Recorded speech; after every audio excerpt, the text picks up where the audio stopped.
let's welcome and give a big hand to Christy. Thank you.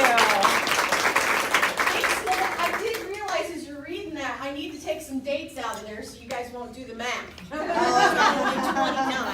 yeah.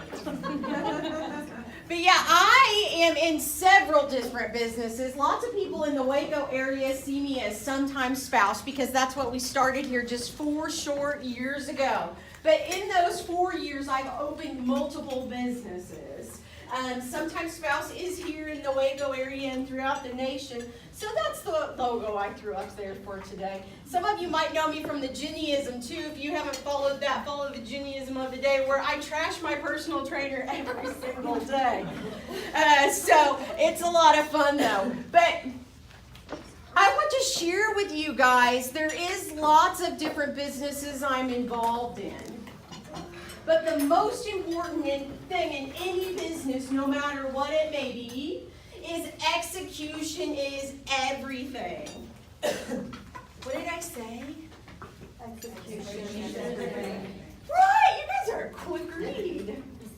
So, most people go to trainings like this and they'll never utilize any of the training that they get at organizations. NAFe is amazing. They not only talk about businesses, but they help women to have better businesses, which I'm passionate about that. But when you go to a training, there are 3 reasons that you're not going to retain what you get from that training. And you guys are here, you're spending an hour and a half of your time. You want to retain some stuff, right? What do you think the 3 reasons are that you don't retain information that when you go to trainings? Don't write it down. Information overload. Information overload, Kayla, you're right. Yeah, you get so much information that it just overloads your brain and you can't take it all in. What do you think the second thing is? You don't write it down. Don't write it down, right?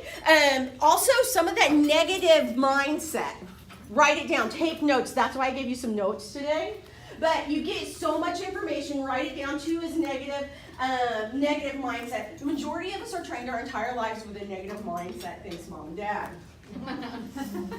The third reason you don't utilize what you get at a training, what do you think that is? Distractions. Boring. What? Boring. Boring? Well, I promise you it's not going to be boring. What? Texting. Your phone. You don't think it'll work for you or Right! The lack of follow through. You have all the information. We have all the information at our fingertips now, girls. Success leaves a roadmap. It doesn't just leave you little bitty clues. It is a flippin' roadmap. It is out there. Somebody's done what you're doing. Somebody has done something like timeout sitters. I've never heard of the Uber of sittering. Love it. It's going to kill it if you execute. Kayla's not the first person to do a handyman business, right? She could have looked it up online. What's the most important thing? Follow through. Execution is everything. You can take a little bit of action or you can take a lot of action, right? If you put a little bit of action into your business, no matter what that business is, you're going to get a little bit of results. That's it. It's up to you. If you take a capital A of action, you're going to have a big old paycheck. How many of you are in business for that little bitty paycheck? No thanks.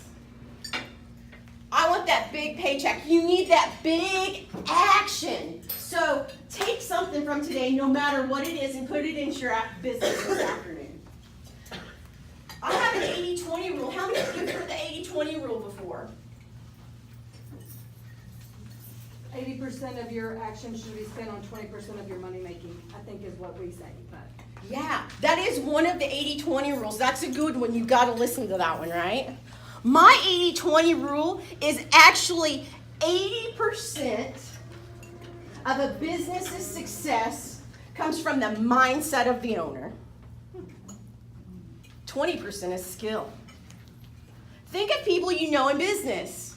I know some Mary Kay ladies that are amazing and they have amazing psychology and they have positive mindset. I also know Mary Kay ladies And I love Mary Kay. I'm not trashing anybody. I got the makeup on, girls. That's how I look so good. I do not sell, but I know some of them in the room do.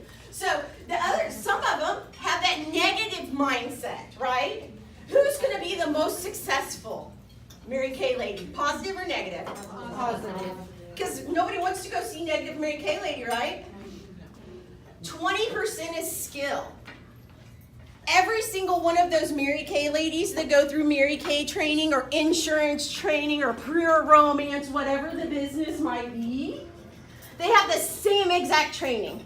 Same with my sometimes spouse franchises. But the ones with the positive mindset have the bigger paycheck. The ones with the negative mindset have the smaller paycheck. Skills are important. You can develop those skills and make them better, but your psychology needs to be right. So 80% of business is psychology, 20% is skill. The chokehold of any business or the growth of that business is the owner of the business. Sometimes spouse is so lucky to have Crystal on. You guys get your pens out. I want you to write this down. What business are you in? I'm going to give you a minute on that one. What business are you in?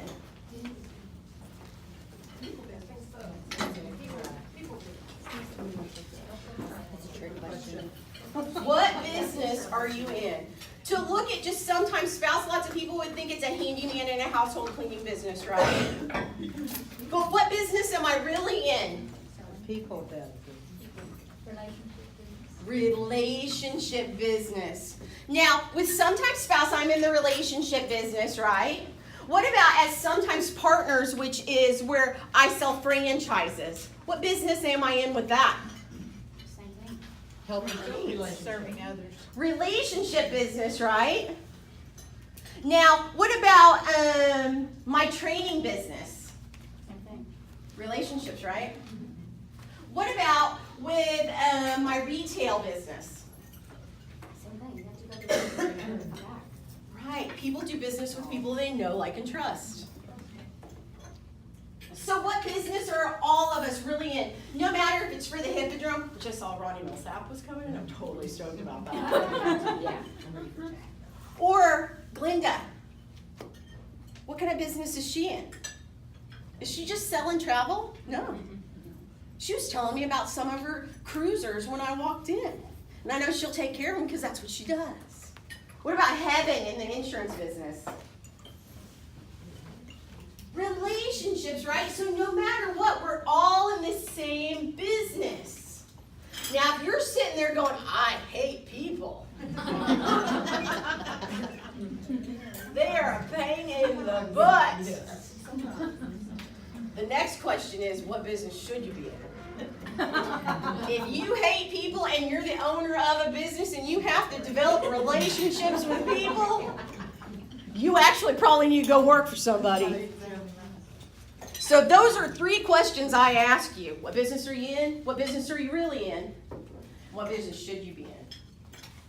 The babysitting business, I was talking about that on an interview this morning with somebody I was interviewing. That is a big relationship business. You've got to like people. And you have to like their parents to develop those relationships. Glenda asked me to talk about a lot of things this morning, so I'm cramming it in. If you guys ever want any more information about what I'm training on, give me a call or Crystal a call, and we'll help you out because we like helping women in business. There needs to be more of us. I think we need to take over about 75% of the businesses. There are 3 ways to grow a business, and I've given you this in your outline. Number 1 is you got to increase your customers. There's only 3 ways to increase business. You don't have to reinvent the wheel, and this can be used in insurance, pure romance, Mary Kay, clothing businesses, banking businesses. There's 3 ways, and only 3 ways to grow a business. There's multiple ways to do it. There's only 3 ways. Number 1 is to increase the number of customers. More people coming through the door, right? A bank doesn't work without a certain number of people, right? With deposits and money going in the bank. So you need more people, right? You don't have a clothing business if people aren't buying your clothing. People aren't going to improv. What happens? No business, right? You need more people. And she's giving away free popcorn. Make sure I get one of those coupons. I love popcorn. What is another way to grow businesses, girls?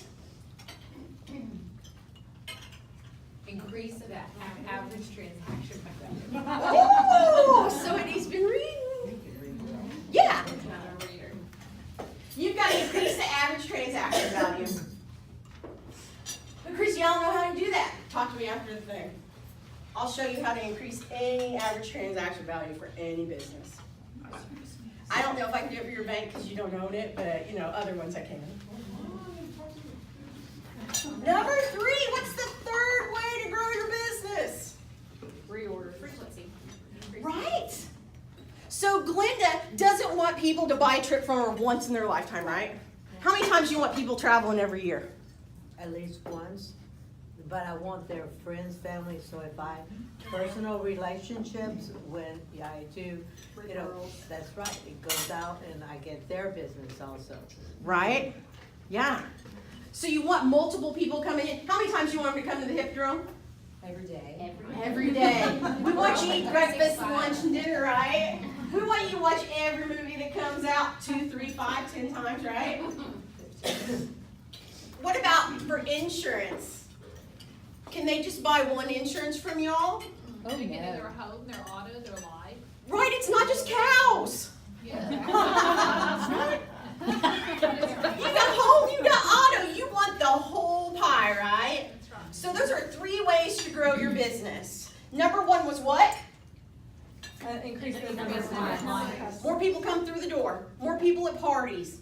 More people, just more people, right? 2 was? Increase the transaction value. Yeah. And those of you that need to talk to me about that, make sure to talk to me.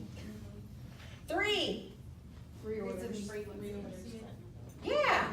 So the banking business, you could have them use you for multiple things, not just checking account, savings account, all that kind of stuff.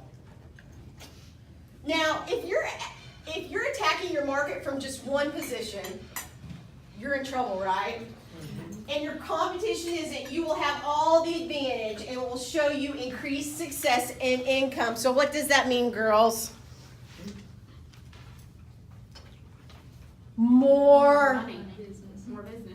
More money! Isn't that why we're all in business?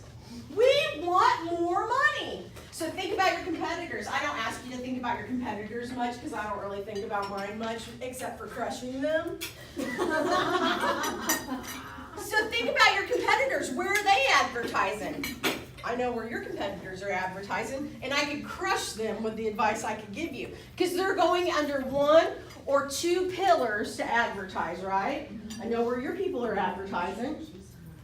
Because they're advertising to us, right? So you got to outthink your competition so you can crush them.